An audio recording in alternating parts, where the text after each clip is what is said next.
Hi, folks. This is Tony Dorenzo with SF City Watch, and I'm outside of Cafe International where they have their June art show and music festival inside. Tonight we have the Crokins. They're performing live for us, so we have great entertainment, and we have 7 artists featured tonight. So we're going to go inside and interview each artist, and I'm going to ask my friend Rob to jump up and be the spokesman. So let's see how he works out. All right. But they did invite us to play, so we're glad you can be here.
Tony Dorenzo. I'm back here at Cafe International, and I'm here with Rob Lowry. He's one of our artists that are featured here most of every month, almost. He does lots of different kind of art. Lots of different art. Like you said? Go ahead. What kind of art do you do? Well, I do lots of models, arts with what is it, curator? Of this, Thomasina DeMaio, yes. At Moby Dick's, we do a lot of drawing there, and but I do paintings as well, and acrylics mostly, and I'm trying to move into oils for a while because of I see Thomasina's success now. You want to fight that competition? No, I remember the first show I saw that you did here. You had done old calendars. Remember, you were painting on the back of the old calendars and scrolls. Yes, I did a bunch of scrolls. Yes, yeah. Okay, so Rob's gonna interview the other artists here tonight, and so we can get some information across to you that'll share for the artists. Most of their artwork is for sale, so come to Cafe International and check it out, and hopefully they'll give us a link to find how to buy their art. All right, thanks a lot. This is Tony. Hello. Okay, is that good? Is that better? Hi. Welcome.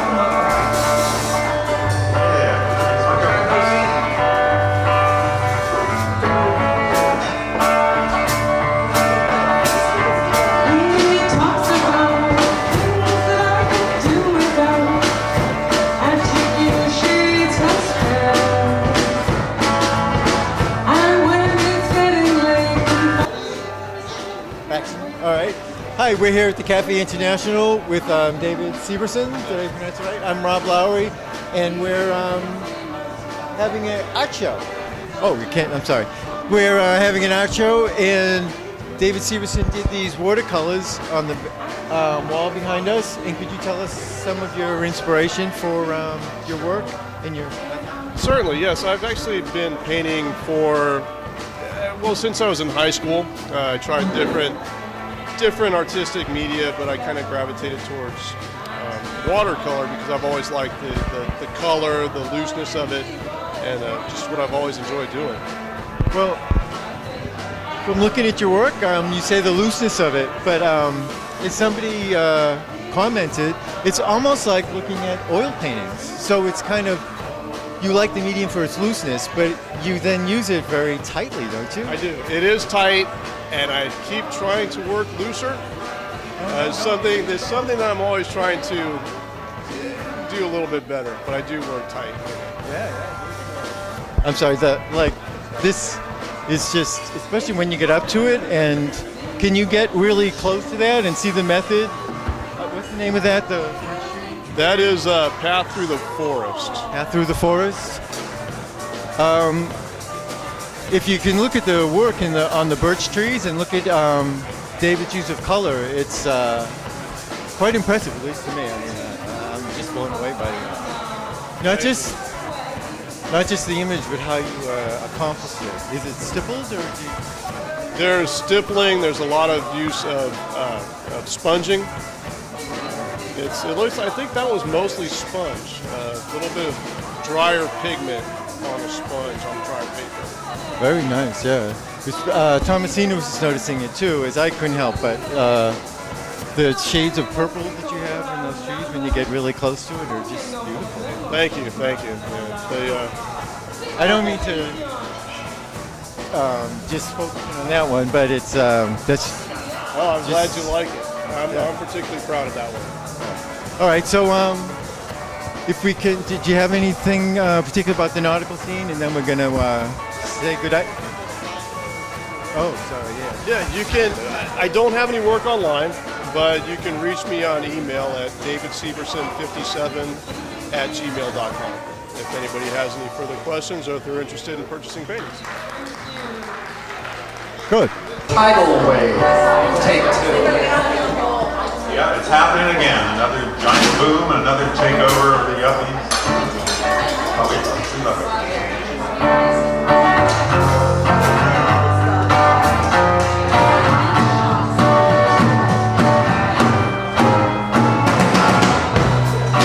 Drove out from the Eagle Coast, walking King Street in the fog. We should have stayed midday sun.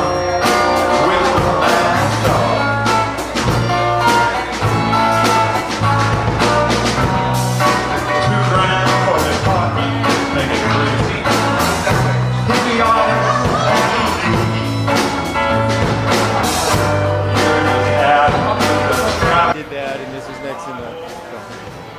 All right, hi, we're back again. This time we're with one of our other artists, and your name is. My name is Matthew. This is Matt. Do you have a last name? Matthew Oglesby. How's everyone doing out there? Well, how are you doing? Thank you, Matthew.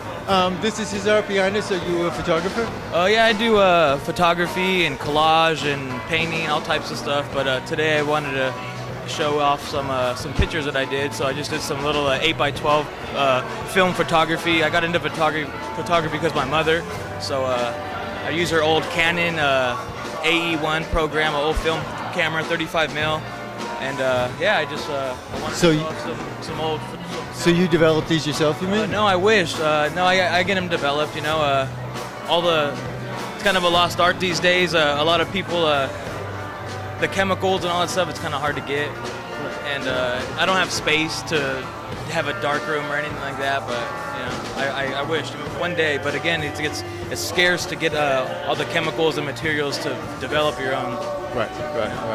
So what criteria do you use when you pick an image to? Because I can't help but notice that phone. You know, I just like, honestly, I like shooting the street and just the street of San Francisco and Oakland, and I'm from Los Angeles, so I like, you know, I like the dirty stuff, and I shoot anything really, you know, and I just kind of pick. Don't say that. Well, you know. No. You know, I don't like having a set. I just shoot whatever it is, you know. I don't like. I couldn't shoot something for somebody. Oh, I need you to shoot 100 photos of a show for me. It's like I just shoot what I want to shoot, and I pick from that, you know. Oh, okay. So you didn't, for example, go out with something in mind that you were going to shoot a telephone. It's unintentional. You just. Yeah, I just kind of do it, you know. Yeah, and then you pick the ones. Yeah, that, and again with being with film. When you shoot digital, you shoot 100 pictures of one thing, and you go through and you could edit and you could pick. But this is like I shoot one picture, and it could come out horrible, and it could come out great, you know. So it's like that's kind of where I like turning in the film and then getting it a week later and being like, ooh, like I got some treasures, you know, to go pick up. So it's just kind of hit or miss, really. Like I like working with a couple different cameras I have. I shoot with a Demi Canon. It's a half frame camera, so it shoots half frame, so it shoots two pictures on one. And yeah, I just like messing with the film. That's my thing right now. Good. Yeah, you're doing a good job, I think, anyway. And I like some of this, but yeah. I also did a little construction piece because of Stan. I really want to thank Stan for letting me in on the show. And I just wanted to do a little construction because that was the theme of our show, construction. And that's what this is kind of it's kind of all construction of music, construction of the bridge, construction of a payphone. The BART line was constructed, so it's just all kind of has a theme. That's how I picked those shots. Good. All right. So, and that's how this one at the bottom fits in. Because I was wondering about that one, because I really like it. It's very clever. I love. I don't know, crafts. Yeah. It's kind of crafts. Yeah. So that was the theme, and I really. Yes. Where can we get it? Yes. How can we contact you? As of right now, I have my email where you can contact me, or I'm also from Flax Art and Design. Yeah, it's my email is Mateito Gregorio, Mateito Gregorio. It's my name and middle name in Spanish. So at Gmail. Cool.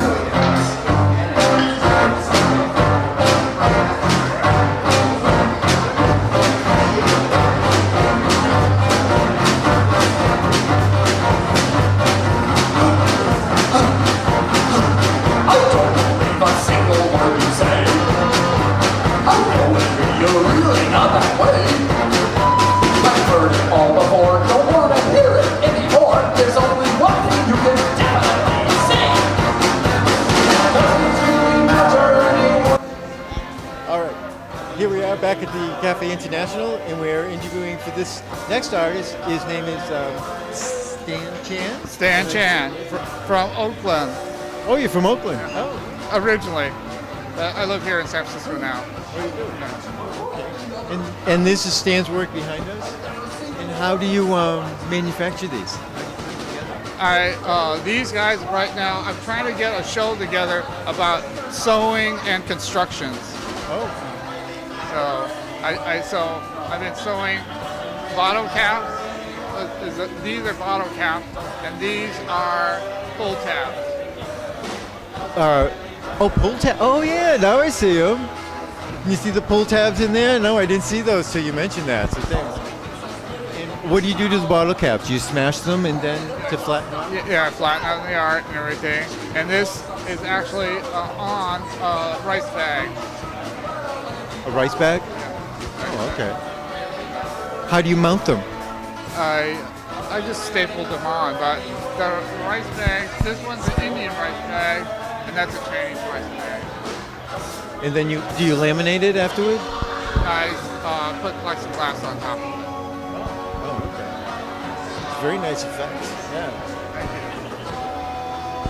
you. And how can they find your artwork if they want to buy it? At Stan Chan from Oakland at gmail.com. Okay, Stan.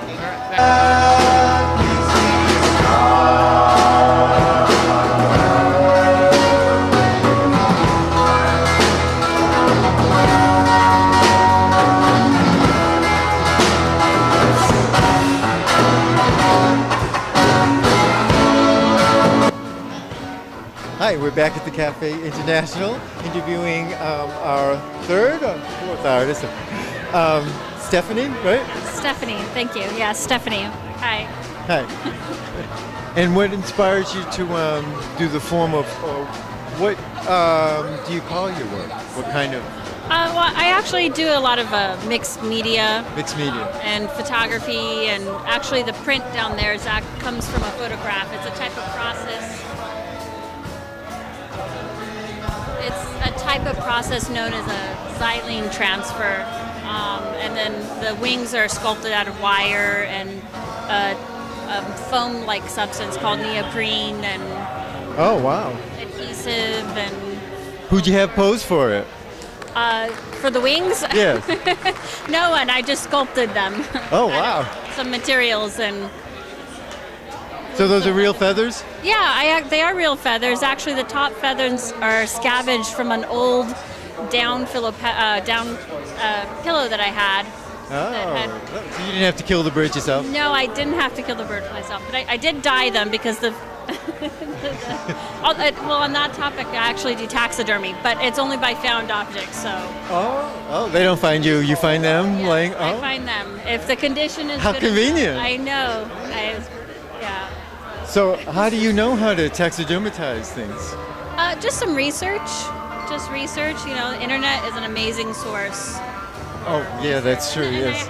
I do have friends that do more proficient forms and formal forms of taxidermy, and I picked up a few tips. So do pets disappear in your neighborhood? Hopefully not. No, just I would kidding. be in trouble. Oh, I know. No. Squirrels is what I meant. Oh no, I do small animals like frogs and definitely birds. A squirrel is a small animal. Yeah, I mean much smaller. Birds Oh, you do though, and huh? Fish and. How involved is that? I mean, do you have to get into chemicals and develop? Actually, there's a cheating method. If it is a small animal under a few ounces, or a few ounces or less, you can actually preserve it with cheap gin. You With what? Cheap gin. But you do have to cleanse them, make sure they're free of debris, and then you soak them in the gin, which is a pickling process. And then you go ahead and strain it, and then you redo the pickling process, and you want to make sure there isn't any kind of excess fluids. You're essentially replacing the body fluids with gin, so it's a pickling process. Like And- embalming. Exactly. So it works rather well on smaller animals. You don't necessarily have to deal with incredibly toxic materials to do preservation on small animals. And that's if you're doing preserving in a jar sense, but like a specimen, if you will. And if you're doing something where it's going to be to the open air and you're not necessarily putting it in, there are other methods to do that. If you're using the gin method, you would actually take months upon months to evaporate the gin slowly and refill it over and over again. And it takes a good year for that method to actually take place. But you wouldn't make a martini after that. Well, I wouldn't, but I don't know about, to each their own, I suppose, but, but not me particularly. Wow. Well, you just proved it all out as a scientist. Yeah. Exactly. So where can people get in touch with you so they can procure some of your work? Well, I have a Gmail account, as probably a lot of people do. So it's S as in Stephanie, J, Boyette. That's my last name, Boyer, at gmail.com. All right. Thank you. It's a dream I had in which we were shaggy creatures that loved to sing, but every time we sang, the saber-toothed tigers came and ate us. So we went through this volcanic field where they were afraid to go, but we really needed to sing, so we were going to be brave and go right through fire. So we're going to try and do this. It's a mini opera, so we're going to be switching parts and all sorts of stuff. Okay, this will be interesting. Give us start something tribal drumming here.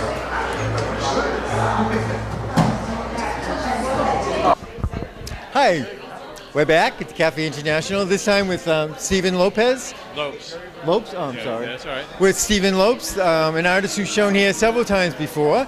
And this is his, how many do you think, 4th? At least 4 or 5 times, yeah. Yeah, so, and... It's a nice place to show. Yes. Yes, we're glad to have you back. What inspired these 2 pieces? I noticed it's called Gateway Series. Well,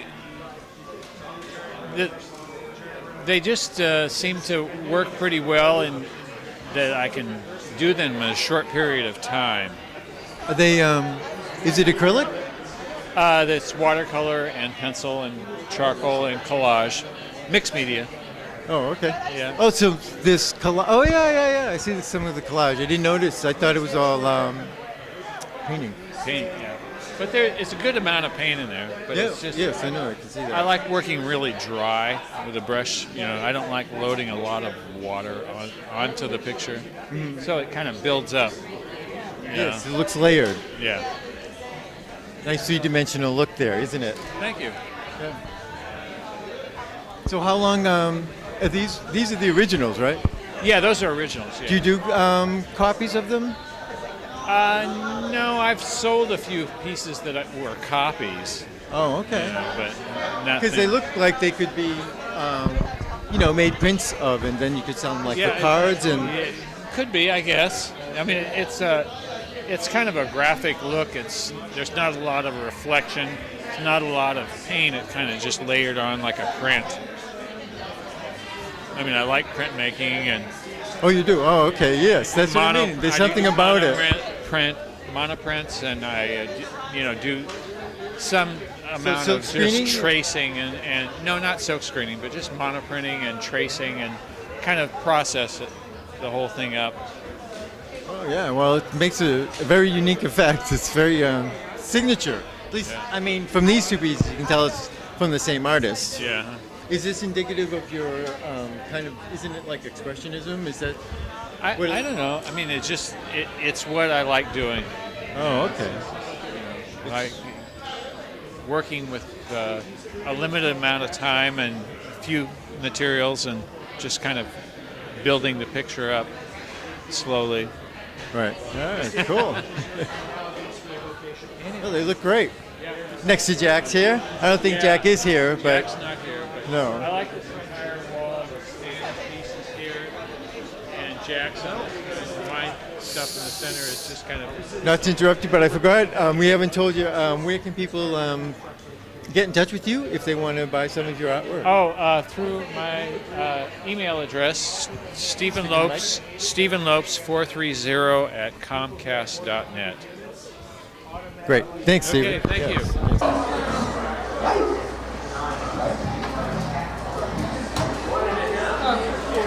Okay.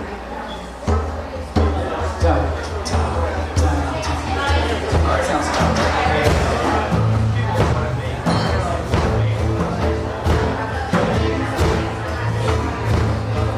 Yeah, here we go.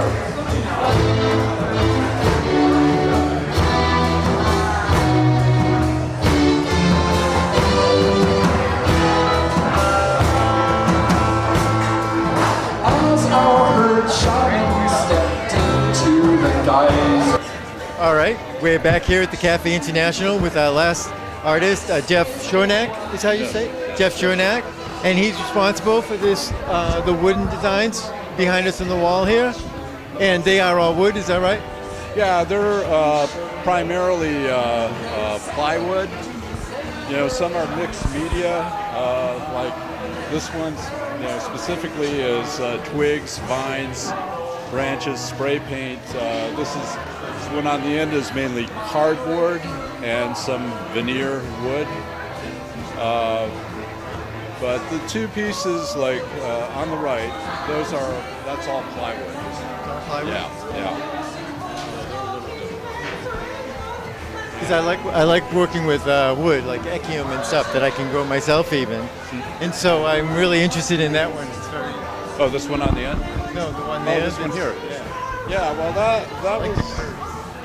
Oh yeah. Thanks. There was some danger in getting the materials together for that. I got that off of CPMC Pacific. Not General Hospital, but I can't think of the name of it now. The CPMC over on Really? the The hospital? Oh. Yeah, there's vines that grow on the wall there, and I would stake this out during daylight hours, go back at night with my trimmer, and get the ideal little twigs that I use for this piece. Whoa. So it was. You should call me later. I have echium and bushes in my yard that I've always wanted to do something like that. I've never come up with it. So I'm very impressed with it. But not as much as by this hat down here. Tell us a little about this. This is a piece that I did about 7 years ago. 7 years? Yeah, about 7 years ago. And at that time, I was going to parks around, in the city after storms when they would cut up trees that had fallen. So they'd cut them into these tiny blocks, and I would go in there looking for something that could possibly be turned into sculpture, and that's what. Oh. was, and I did that with carved that out with a small chainsaw, electric chainsaw. Oh, cool. It's almost like Rodin, the way it kind of comes out of the material, you know? How you left. Yeah, it's very. So you. Yeah, I got a little made a. carpal tunnel cinch in the process. I did about 4 pieces around that time, 4 or 5 pieces. For about a year, I spent just doing that type of work, and a little bit on the dangerous side, you know. So. Yeah, it looks it. It's amazing though, isn't it? Oh, thank you. Yeah. So, could you tell us where anyone who's interested in getting your work? Yeah, you can get in touch with me at my email address. That's Jeff, Jeff, .Shornack, SCHORNACK @gmail.com. All right, thank you. You're welcome. Thanks. Thank you. Okay, this next song is going to take us on a little journey through some various worlds.